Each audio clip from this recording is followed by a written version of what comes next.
everybody, and welcome back to the Druniverse channel. Another week has gone by, which means we have another AMA to go through. I've been slacking on my AMA videos a little bit because, well, the first one didn't do so well, and I don't know if they were really that useful. So if you liked my video recaps, let me know, because sometimes it's nice to hear someone read it off to you instead of having to go find it yourself. So if you like it, let me know in the comments below. And also like, comment, subscribe if you have the time. It would really help the channel. So let's get into it. So here we go with the AMA from May 25th. So if we go down a little bit, so first thing that they wanted to touch on was that trust and safety issues have been updated. So the community guidelines have been updated to clarify and elaborate on some important issues. I know there's been a lot of questions about owning multiple accounts and eventing with multiple accounts. So they wanted to clarify that you can own multiple accounts. And they want to explain that we allow users to create and operate different accounts by using multiple accounts, but using multiple accounts to abuse our mechanics, other players, or other things is a bannable offense. So they wanted to clarify that you can have alts. They are clarifying in their how to use the report system. And they're clarifying trading. We want to clarify that what constitutes scamming and define when our support team is able to intervene versus scenarios in which you are trading at your own risk, right? So if you want the full guidelines, I'm going to post them in the comments below. If you read through it, if you have any questions about it, you can ask me. If I don't know the answer, I'll find the answer for you. But let's go into the questions here. That's what the most exciting part, right? Can the bug where we still see people that we've blocked please be fixed? So that was the first question. Yes, this is on our to-do list. It will be escalated to our development team. We definitely want to improve this feature. And then they said, we need a button to see people who are on our block list. And that's kind of nice, right? I've blocked people on accident and then lost them. And then what? I mean, you can't unblock someone that you don't know who it was. So it'd be nice to have that full list of who I've blocked so I can easily unblock them if I want to, right? So they said it's a great idea. We've had this feature requested before. It has been added to the request list. So hopefully more will come with blocking in the future. A lot of questions on blocking here. And reporting. Will there ever be more choices or accurate choices when reporting someone? And they said, this is something we'd like to review. If anyone has any suggestions on how we can improve the system and options that are missing when you report someone, feel free to add them to our canny board. So they're taking suggestions on that. When you block someone, can you make it so they can't whisper you? So I thought this was a thing already, but apparently it's not. Yes, we definitely want to ensure that all forms of communication cease when the blocking feature is used. Can we get a block on all accounts option? If we block one account, can we have an option to block all of the account alts connected? And they said it is technically a tricky task to implement this feature, although it could be very useful. We'll bring this forward to the development team to see what is within our scope at present. That being said, if a user is creating alternate accounts to message you, please let us know. It is listed in our guidelines that users have to respect the blocking feature, and it's considered harassment to sidestep a block via an alternate account. So if that happens to you, just contact support. But it doesn't sound like that's going to happen anytime soon. So can you add a button where you can remove players during events to avoid freeloading? So this is an issue that I've seen a lot. We understand how frustrating this can be, especially when everyone else is working so hard to obtain a certain goal or reward. However, if we granted crews the option to kick users during events, we would open up another can of worms, is what they're basically saying here. Because what if you have a player that is working hard and then they just kick everybody at the end, right? I could see this being an issue for like a top crew reward, because they want to limit the amount of items that crew that are out there to increase the value of the item. I'm just throwing that out there. So they're saying that they probably won't do this, but if you have any suggestions, you can also submit it to their canny board here. How do you do age verification? So if you get a message about verifying your age, it's because HighRise thinks you're under 13 or under 17. So if that is the case, you can unlock the account by contacting support@highrisegame.com. Because you need to be 13 years old to play HighRise, and you need to be 17 years old to use the voice chat feature. So, next question here. why did you release the EID collection knowing it would be misused? And the EID collection was the Arabic collection that had the hijabs and all that. And they said, we certainly don't want people to use any kind of item maliciously or in an offensive way. We make an effort to release respectful items celebrating specific cultures and religions to be inclusive of our community, global community. If you see anyone creating avatars and using items in hateful ways, please report it to us.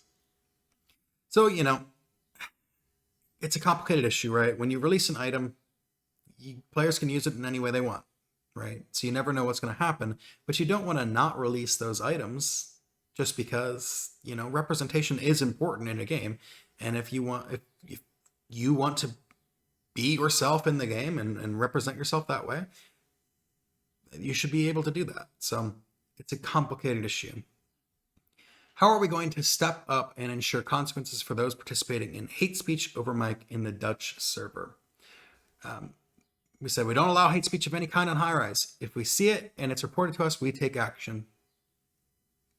So they're saying, if you see hate speech, you hear hate speech, report it to support at highrisegame.com, and they'll take care of it. So the next question is one that I'm super excited about. When will the 4.0 engine be released to the public? And they said, wah, wah. We don't have a specific date in place at this time. We're aiming to have the first beta version available within the next couple of months. So that's pretty exciting because 4.0 is going to bring a lot. I think I'll maybe make a video describing what 4.0 can bring, but it's going to be kind of exciting. So can we have an in-text translations? For example, if someone sends us a message in a different language, it's automatically translated to our preferred language, which would be very nice because I'm sure everyone's had it where you have something in your storefront and someone messages you about it and it's in French or Spanish or something and you have no idea what they're asking for. So this would be kind of nice. And they said, this is a great idea. Perhaps there are third-party services that could provide this automatically. We will look into it. So that is nice. And I mean, if they could even expand that, it could grow the community even more. Get rid of that language barrier. That'd be huge, right? Can you guys have a surprise spot on the daily wheel? If someone lands on it, they receive some sort of surprise. They said that's quite an interesting idea. It would be likely take some development work and design to implement, but it could be pretty fun. Perhaps we could do a full surprise wheel in the future. So maybe it's something to look forward to. I mean, my big thing that I would want from the wheel is, can we get the gold more often? That 500 gold, please, HighRise. But this could be kind of a fun thing too. And I know a lot of people are wanting that event wheel back, so I don't know if that'll ever come back. But have you thought about making certain items animated? For example, auras or flames that actually move. And they said, we've actually discussed this internally. It's possible this could become a reality when the new engine becomes available. HighRise 4.0 in Unity will allow us to be much more creative with items. So that's one of the big features of HighRise 4.0 is they're going to have a lot of options when it comes to animating furniture or items on the character. So pretty exciting. So HighRise 4.0 might bring a lot more of that kind of stuff to us. Will there be any more creature giveaways? They said, yes, we actually have some creatures set aside to do giveaways. And I think it's like 900 creatures. They have a lot of creatures to give away. So keep an eye out. They said the live ops team is working on some ideas behind the scenes to add them as some event rewards and other engaging giveaways to allow the users the opportunity to win one for free. So keep an eye out. I know I've seen them on the giveaways for their AMAs that they do on Twitter. I saw someone commented recently. They said they got some land for free. So keep an eye out for those giveaways. And hey, if you're a free player, maybe you can join the Creature Club sooner than you thought, right? Is there any information on the plan to make HighRise available on console? So this is something I didn't know they were thinking about doing. They said not at the moment. The availability of having HighRise playable by console is quite a ways away. Currently, we're working on enabling HighRise to be playable on the web. We may even create a client version on desktop, downloadable through Steam. So kind of excited. I'm very excited for the desktop version of HighRise because, I'm kind of tired of playing on the small screen. We're making videos on the small screen, I would like a way to do a full screen video for everybody, and maybe I can get more creative when that happens. So something to look forward to. It's coming soon. Will we be able to pawn Skypass rewards such as decorations and paper trophies from events? And they said, yes, you should be able to. This sounds like a bug. Some items may not be set up correctly. When it comes to issues similar to this, please write into support and list as much detail as possible. The support team will hand this off to the appropriate team to review. So if you have something you can't pawn, let HighRise know. I think everything should be pawnable besides the NFT items that come with creatures. So for HighRise submissions, can an entire head or face mask be submitted as an item? And they said, yes, they can. And I'm kind of excited about that because HighRise has some very cool submissions coming in, and I'm excited to see what makes it through. So get ready to vote on that. They also said, can we have a feature where we can search for black market items by the year they were released? I have a love-hate relationship with the black market. I love the black market. It's cool, makes it super easy to buy things. But as a seller, it is impossible to use. If you have like 1,000 items listed, you got to scroll, and someone messages you about one, you got to scroll through 1,000 items to find it. There's no search functionality. There is a lot of improvement that should be made to the black market if they're going to continue using it. And this is another one. Like being able to search by terms like the year it was released would be really nice, right? And, so they said this is a cool idea. We'll pass the idea along as well. So maybe we'll see it in the future here. So then the next question, can we make it so when we report someone or something, we're able to add an image for proof? So a lot of reporting issues in this one. A lot of people are wanting to report. So this is a really interesting idea. In the meantime, images can be emailed to us or sent through support. We can ask the development team if this feature can be added to improve our current support system. So if you have an image as for evidence, you can always email it to HighRise, but maybe they'll add this in the future. So here's one on scamming. So can you pick up on the tip jar scammers? This issue has been growing since the tip jars were released. They said, the basis for delivering the yield of the tip jar is a verbal promise, like most agreements based solely on trust, and this can be risky. We advise anyone participating in any sort of bidding war or tipping war with the promise of winning something to use their judgment and proceed with extreme caution. There will always be dishonest people out there who will use features inappropriately as a way to scam others. So if you don't know, this has been a bit of an issue recently, is people are hosting rooms for tipping wars. So they say, hey, I'm giving away 10K to whoever tips the most into the tip jar within this 2-minute window.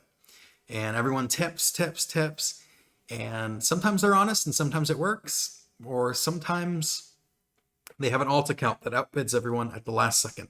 So you need to be super careful when you're doing these. Personally, I stay away from them. I'll be honest. I'm not interested. But if you are utilizing the feature, be careful. Use your best judgment.